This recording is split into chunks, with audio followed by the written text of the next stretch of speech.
Assalomu alaykum. Yana sizlar bilan Artik Xushog'iz. Bugun sizlarga qiladigan, ko'rsatadigan narsamiz mashqlar. Bu mashqlar belinglar uchun juda ham foydali mashqlar.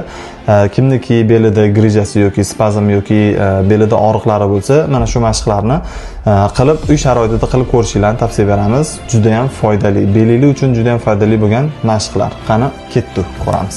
To'g'ri, birinchi mashqimiz tekis joylashib olamiz. Joylashib olganimizdan keyin birinchi navbatda oyoqlarimizni uchiga e'tiborimizni qaratamiz. Sekinlik bilan bitta oyoqni pastga yeksak, ikkinchi oyoqni o'zimizga tortamiz. Shu holatda bunaqa. 1 2 3 iloji boricha sizlarga bukilmasin. 4 5 6 7 8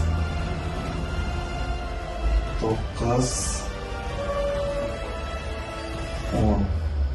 Endi kimdir 10 ta, kimdir 20 ta kuchi yetgancha hozirdan kuchlarni ishlatib qo'ymaydi, sababi mashqlar hali oldinda. Hop, keyingi mashqimiz, bu ikkinchi mashqimiz. Hop, keyingi mashqimiz oyoqlarimizni, tizzalarini tortamiz o'zimizga. 1 sekinlik bilan 2 3 4 5 6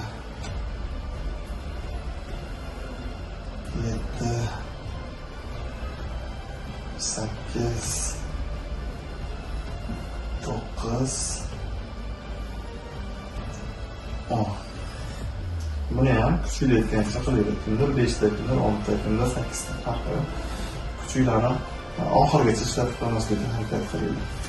Hop, endi uchinchi mashqimiz tizzalarimizni yig'ib olgan holatda bitta oyog'imizni uchini, bitta oyog'imizni, ikkinchi oyog'imizni tizzasini uchiga yetkazamiz. 1 2 3 4 5 6 7 8 9 va 10. Endi to'rtinchi mashqimiz oyoqlarimizni yig'ib olamiz. Yig'ib olgan holatda tanamiz, ya'ni belgacha bo'lgan, yelkadan belgacha bo'lgan tanamizni yerga o'tkazamiz. Yerdan ko'tarmaslikka harakat qilamiz. Shu holatda tizzalarimizni ikkalovini baravar joyga yotqizamiz. Bu mashqni asl sekinlik bilan qilinglar, o'rtoqlar. Qancha sekinlik bilan, qancha ko'p qilsanglar, ya'ni ko'p deganda bir kunda hatto bir mahal, har kuni bir mahal mashqlarni qilsanglar, sog'lig'ingiz uchun juda ham foydali. Hop, to'rtinchi mashqimizni boshlaymiz. Shu holatda sekinlik bilan yotqizamiz. Ikkita tizzani bir tarafga. 1. Endi ikkinchi tarafga. 2. Iloji boricha tana yerda yopishib tursin. 3.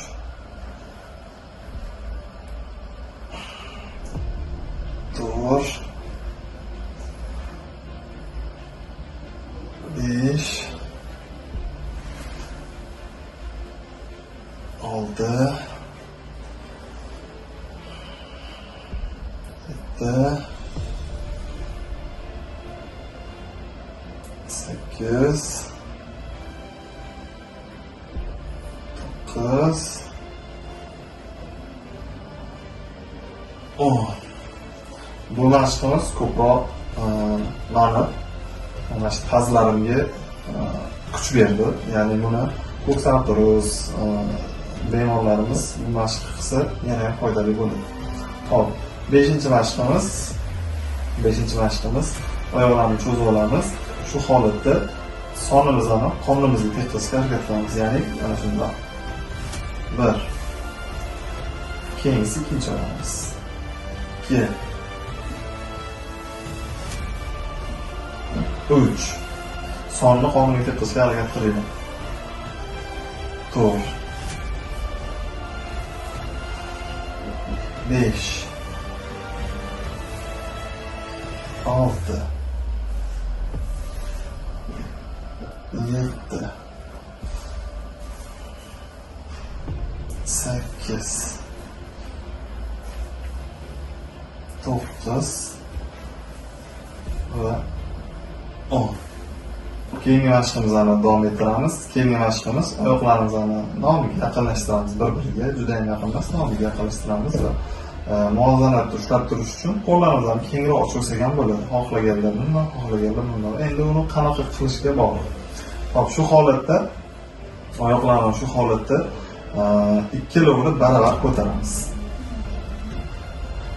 1. Oxirigacha ko'tarish shart emas. Mana shu holatgacha olib kelinsa, juda ham samarasi foydasi juda ko'p bo'ladi. Hop.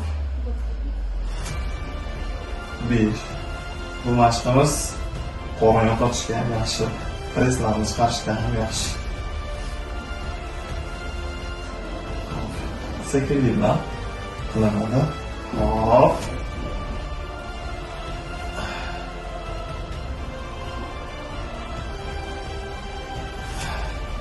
Hop, bu mashqimizni ham tugatib oldik. Keyingi mashqimiz. Bu hozirgi qiladigan mashqim belli umurtqani cho'zishga ham yordam beradi.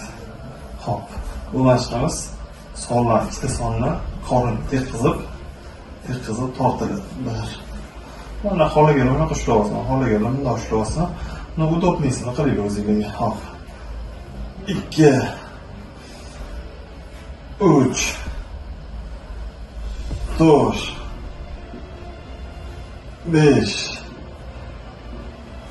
6. 7. 8. 9. 10. Bel qism, belni eng oxirgi qismlar, ya'ni L5dan L1dan L5gacha bo'lgan qismda juda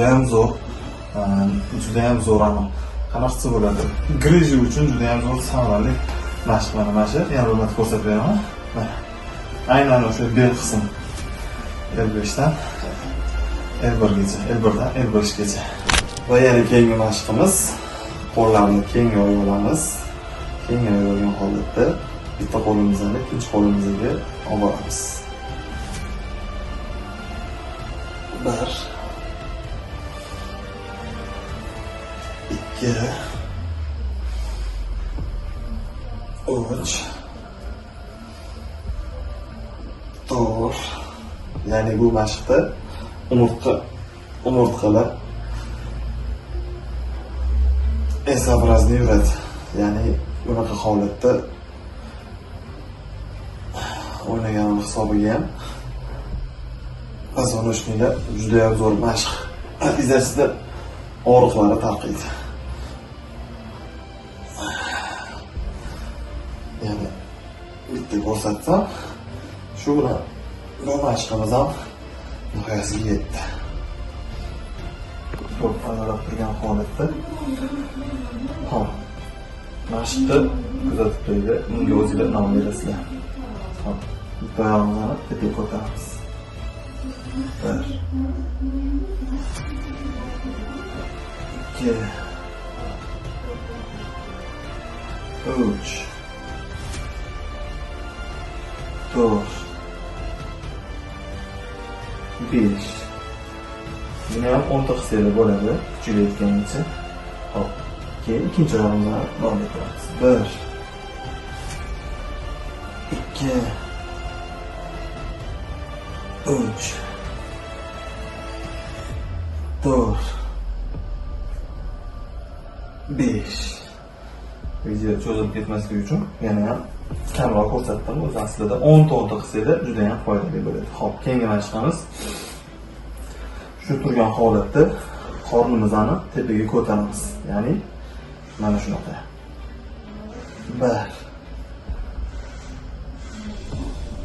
2 asta-sekinlik bilan qilasizlar.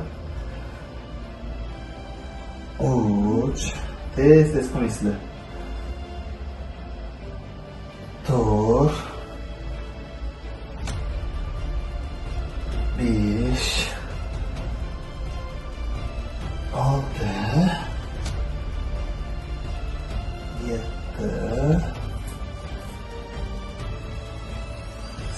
8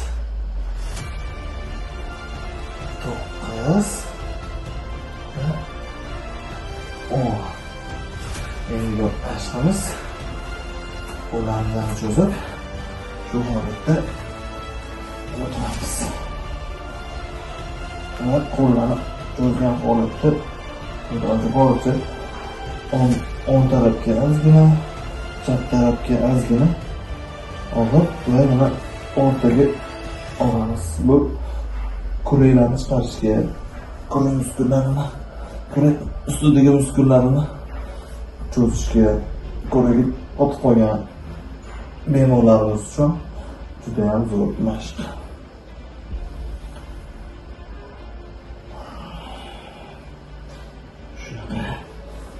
Chunki umurtqalarda og'riqli yoki o'sha kuragingizda og'riqli bo'lgungacha davom etasizlar.